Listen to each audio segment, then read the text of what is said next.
धर्म की राजनीति करते करते आपने उस नेता को भगवान बना दिया, लेकिन उसने इस देश के युवाओं को दंगाई बना दिया। देश बोलता रहा, विपक्ष चिल्लाता रहा, प्रधानमंत्री से मिलने की कोशिशें करता रहा, हाथों में तख्तियां पकड़कर कुकी समुदाय की महिलाएं प्रधानमंत्री से विनती करती रहीं कि हमारे भी जान की कीमत है प्रधानमंत्री जी, हमारी भी सुन लीजिए। लेकिन प्रधानमंत्री तो प्रधानमंत्री ठहरे। संसार में सर्वोच्च प्रभावशाली नेता बनने की सनक ने विदेश दौरे तो करवा दिए, लेकिन कभी भी मणिपुर की ओर ध्यान नहीं गया। विपक्ष चिल्लाता रह गया, हाथों में तख्तियां लेकर कुकी समुदाय की महिलाएं दिल्ली पे बैठी रह गई और मणिपुर में हिंसा का दौर चलता रहा। गोदी मीडिया के हिंदू मुस्लिम प्रोपेगेंडा ने कभी भी मणिपुर को अपने टीवी स्क्रीनों पे जगह देना सही नहीं समझा। मणिपुर की घटना से पूरा देश हिल गया, लेकिन बोलता कोई नहीं है। मणिपुर में जिस तरह से 2 महिलाओं को नंगा करके घुमाया गया, भीड़ तमाशा देखती रही, उनके तन पर हाथ फेरती रही। मणिपुर की घटना से पूरा देश विचलित सा हो गया।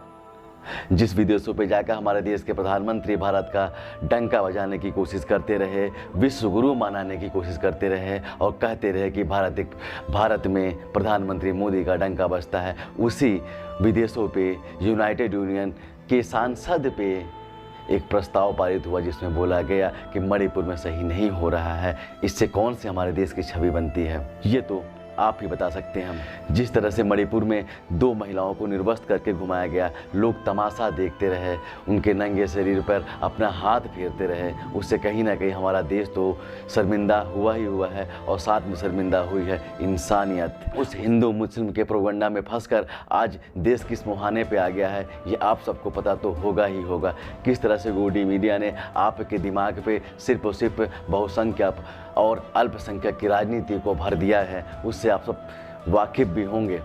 मुझे पता है कि आप सब जानते होंगे, आपको पता भी होगा कि ये गलत हो रहा है, लेकिन जिस तरह से गोदी मीडिया के द्वारा हमारे दिमाग में भरा गया है कि अगर कोई बहुसंख्यक गलत करता है तो वह सिर्फ एक गुनाह ही होता है, लेकिन अगर कोई अल्पसंख्यक गुनाह करता है तो उसके साथ साथ में पूरे समुदाय को ही दोषी मान लिया जाता है। और जिस तरह से 2002 के गुजरात के दंगों की कहानी मणिपुर में दोहराई जा रही है, उससे आप समझ सकते हैं कि हमारा देश किस मुहाने पर आकर खड़ा हो गया है। किस तरह से हिंदुत्व और धर्म को राजनीति से जोड़कर देश का बंटाधार किया जा रहा है। किस तरह से मणिपुर की घटनाओं पे हम शांत रहते हैं, किस तरह से मणिपुर की घटना पे कोई लोग नहीं बोलना चाहते, किस तरह से एक नेता को हम भगवान बनाकर उसके चरणों पे इस देश को अर्पित करना चाहते हैं, वो किसी से छुपा नहीं है। बहुसंख्यक और अल्पसंख्यक की राजनीति ने आपकी जमीर को कुचल सा दिया है। गोदी मीडिया के द्वारा फैलाए गए फेक प्रोपेगेंडे ने आपके सोचने समझने की क्षमता को छीन सा कर दिया है और शायद अभी के समय पे आप सब जानकर सोचना नहीं चाहते, आप सब कुछ जानकर बोलना नहीं चाहते। आप देखते तो सब हैं, लेकिन आवाज़ नहीं उठाना चाहते, कहीं आपका हिंदुत्व खतरे पे ना आ जाए। जिस तरह से मणिपुर में एक फेक न्यूज़ के द्वारा मैतेई और कुकी समुदाय के बीच में हमला होता है, सांप्रदायिक हमला होता है। मैतेई समाज के पुरुष जिस तरह से कुकी समाज की महिलाओं को नंगा करके उनके साथ रेप करते हैं, उनका विरोध करने पर उनके भाई और उनके पिता की हत्या कर देते हैं। इसके बाद से पूरे चर्चों को जला दिया जाता है, क्योंकि मणिपुर में बहुसंख्यक मैतेइयों का राज होता है और वहाँ पर अल्पसंख्यकों के साथ में जिस तरह से बर्बरता की जा रही है, उससे पूरा देश जरूर जानता होगा। लेकिन देश शायद उस दूसरी महिला को नहीं जानता जिसे नंगा कर मणिपुर में घुमाया गया था। उसके पति कहीं ना कहीं कारगिल युद्ध में भाग लेते हैं, देश के लिए लड़ाइयाँ लड़ते हैं, और जब वो देखते हैं कि वो अपने उसी देश पर रह कर अपनी पत्नी की इज्जत नहीं बचा पा रहे हैं, तो शायद उस सैनिक पर क्या गुजरती होगी, इसका अनुमान तो आप लगा ही सकते हैं। लेकिन मुझे फिर से पता है कि आप कुछ नहीं बोलेंगे। जिस तरह से मणिपुर को 2002 का गुजरात बनाने की कोशिश की जा रही है, उस पर भी शायद अब आप कुछ नहीं बोलेंगे, क्योंकि राजनीति पे धर्म को इस तरह से घुसा दिया गया है कि अब आप सच और झूठ का फैसला भी धर्म के आधार पर लेने लगे हैं।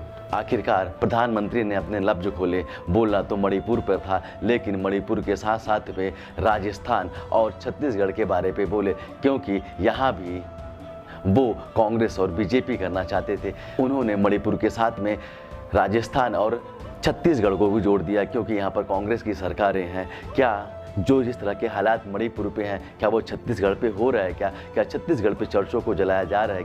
क्या छत्तीसगढ़ पे गांव के गांव को उखाड़ दिया जा रहा है? क्या छत्तीसगढ़ पे गांव के गांव को जला दिया जा रहा है? क्या छत्तीसगढ़ पे इस तरह से थानों को लूट कर मैतेई समुदाय के लोग अंधाधुंध फायरिंग कर रहे हैं? क्या सबको पता है कि ऐसा नहीं हो रहा है। और मणिपुर के हालात छत्तीसगढ़ और राजस्थान के जैसे तो बिल्कुल भी नहीं है, लेकिन प्रधानमंत्री को तो सिर्फ और सिर्फ राजनीति करती थी। वो जानते थे कि अगर सिर्फ मणिपुर पर बोलेंगे तो उन्हें हरिद्वार पे ही बोलना पड़ेगा। किस तरह से उत्तराखंड पे मुसलमानों को भगाया जा रहा है, तो फिर तो उन्हें दिल्ली में पहलवानों के आंदोलन पर भी बोलना पड़ेगा, उस सांसद पर भी बोलना पड़ेगा जिसकी बेल हो चुकी है। उन्हें राम रहीम पर भी बोलना पड़ेगा, जिस राम रहीम को 2.5 साल पहले सजा हुई थी और वो 3 बार 40-40 दिनों के लिए पेरोल पर वापस आ चुका है। और इसलिए प्रधानमंत्री मोदी ने एक बार फिर से कांग्रेस और बीजेपी का दांव खेला और जिस मणिपुर जैसे सेंसिटिव मुद्दे पर उन्हें बोलना चाहिए था, जिस मणिपुर में शांति की अपील करनी चाहिए थी, वहां पर भी राजनीति करने से बाज नहीं आए। साथियों, आज जब मैं आपके बीच आया हूं, इस लोकतंत्र के मंदिर के पास खड़ा हूं, तब मेरा हृदय पीड़ा से भरा हुआ है, क्रोध से भरा हुआ है। मणिपुर की जो घटना सामने आई है, किसी भी सभ्य समाज के लिए यह शर्मसार करने वाली घटना है। पाप करने वाले, गुनाह करने वाले कितने हैं, कौन है, वो अपनी जगह पे है, लेकिन बेइज्जती पूरे देश की हो रही है। 140 करोड़ देशवासियों को शर्मसार होना पड़ रहा है। मैं सभी मुख्यमंत्रियों से आग्रह करता हूं कि वे अपने राज्य में कानून व्यवस्था को और मजबूत करें, खास करके हमारी माताओं बहनों की रक्षा के लिए कठोर से कठोर कदम उठाएं।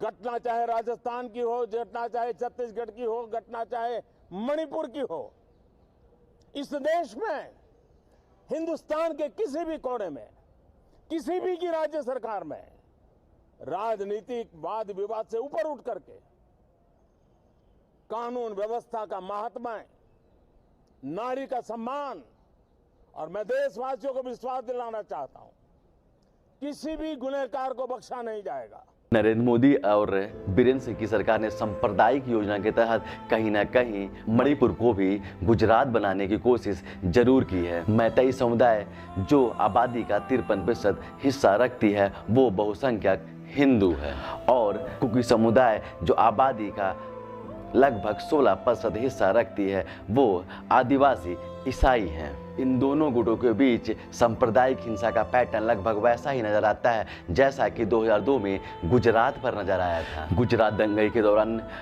बड़ी संख्या पे मस्जिदों और मज़ारों पे हमले किए गए थे, तोड़फोड़ की गई थी, आगजनी की गई थी। कुछ ऐसे ही हालात मणिपुर में नजर आते हैं जहां पर लगभग 250 चर्चों को जला दिया गया है। आपको बता दें कि बीरेंद्र सिंह भी बहुसंख्यक मैतेई समुदाय से आते हैं, और जिस तरह से उनके द्वारा प्रशासनिक छूट दी गई है, जिस तरह से उनके द्वारा मैतेई समुदाय के ऊपर नकेल नहीं कसी गई है, उसी का परिणाम है कि आज मणिपुर जल रहा है। मैतेई युवाओं ने थानों से आधुनिक हथियार लूट लिए और उसी के दम पर वह हिंसा करते रहे, और सरकार मैतेई युवाओं से अपील करती रही कि हमें अपने हथियार वापस कर दें। 3 मई से मणिपुर में हिंसक घटनाओं का दौर चालू हो जाता है, और 4 मई की घटना तो शायद आपने देखा ही होगा, जिसने पूरे देश को झकझोर सा रख दिया। भीड़ द्वारा औरतों के साथ सामूहिक बलात्कार का पैटर्न वैसा ही है जैसा 2002 में गुजरात में था, जहां बलात्कार हुए, जहां हत्याएं हुई, यहाँ तक कि महिलाओं के पेट भी चीर दिए गए और उनके कोख में पलने वाले बच्चों को भी मार डाला गया।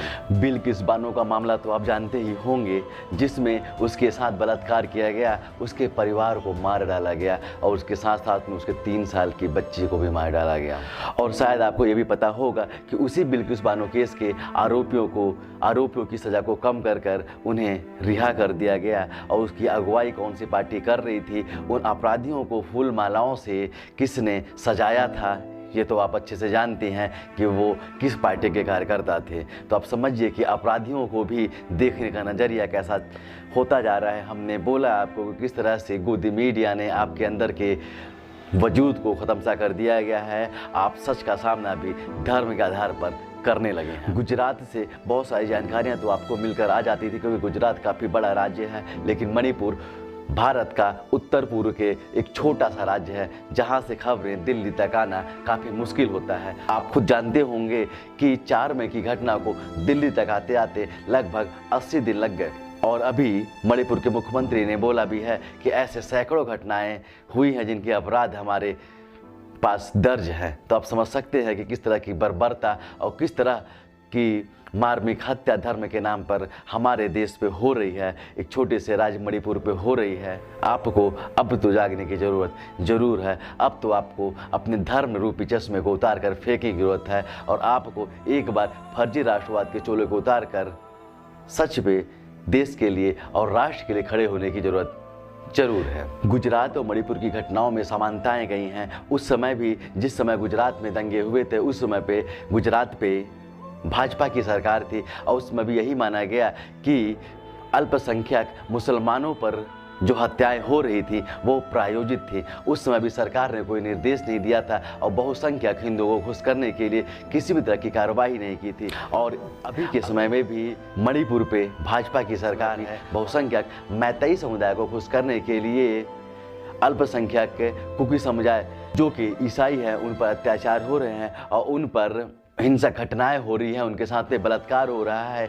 और इस बार भी सरकार ये चुप है, और इस बार भी सरकार भाजपा की है। गुजरात दंगों के समय वहाँ के मुख्यमंत्री नरेंद्र मोदी थे, जो आज देश के प्रधानमंत्री हैं। लेकिन उस समय के दंगों पर देश के प्रधानमंत्री अटल बिहारी वाजपेयी ने एक बात बोली थी जो आपको सुनना चाहिए। और उन्होंने किस तरह से कहा था कि एक शासक को राजधर्म निभाना चाहिए, समुदाय, जाति और धर्म से परे होकर, और एक कुटिल सी मुस्कान उस समय के मुख्यमंत्री नरेंद्र मोदी के चेहरे पर झलकती है। उसे एक बार देखना आपको जरूर चाहिए।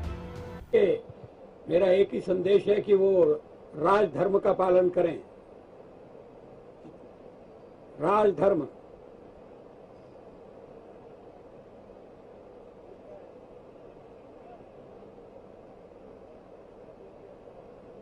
ये शब्द काफी सार्थक है।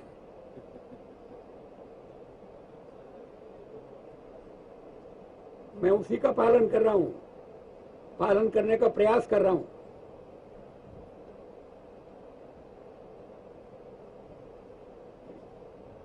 राजा के लिए, शासक के लिए प्रजा प्रजा में भेद नहीं हो सकता, न जन्म के आधार पर, न जाति के आधार पर, न संप्रदाय के आधार पर। हम भी वही कर रहे हैं साहब। मुझे विश्वास है कि नरेंद्र भाई यही कर रहे हैं। 2002 के समय के प्रधानमंत्री अटल बिहारी वाजपेयी ने राजधर्म में निभाने की सलाह तो जरूर दी थी, लेकिन अभी के समय पे जिन्हें सलाह दी गई थी वो देश के प्रधानमंत्री हैं, जो मणिपुर जैसे मुद्दों पर बोलते नहीं हैं, और बोलते हैं तो उसके साथ में राजस्थान और छत्तीसगढ़ को लाकर राजनीति साधने की कोशिश करते हैं। बहुसंख्यक और अल्पसंख्यक की राजनीति करते करते हमारे देश के नेता की सनक ने किस तरह से देश का बंटाधार किया है वो आपको समझने की जरूरत जरूर है। स्वर्गीय अटल बिहारी वाजपेयी जी ने राजधर्म निभाने की बात कहकर प्रधानमंत्री नरेंद्र मोदी को सचेत जरूर किया था, लेकिन अब के प्रधानमंत्री ना तो मणिपुर पर कोई बात बोलते हैं, ना ही शांति बनाने की अपील करते हैं। इससे आप समझ सकते हैं मणिपुर में जो हो रहा है, कुकी समुदाय पर जो हमला हो रहा है, वो कहीं ना कहीं हिंदूवादी एजेंडे को आगे बढ़ाने की कोशिश जरूर है। हम आशा करते हैं कि आप व्हाट्सएप के ज्ञान से बाहर निकलेंगे और एक बार देश में हो रही घटनाओं पर चिंता जरूर करेंगे, क्योंकि यह देश हमारा है, क्योंकि हम इस देश के नागरिक हैं। और निश्चित तौर पर अब वो समय आ गया है कि हम सरकारों से रोजगार के बारे में पूछें, हम सरकारों से विकास के बारे में पूछें, हम सरकारों से महंगाई के बारे में पूछें। हम जाति और धर्म के चश्मे को उतार कर फेंक दें और अत्याचार के विरुद्ध आवाज़ उठाने का मादा रखें और गलत को गलत कहने की हिम्मत जुटा सकें। हमारा हौसला बढ़ाने के लिए और हमारी खबरों को देखने के लिए हमारा चैनल अब तक भारत सब्सक्राइब जरूर करें। जय हिंद।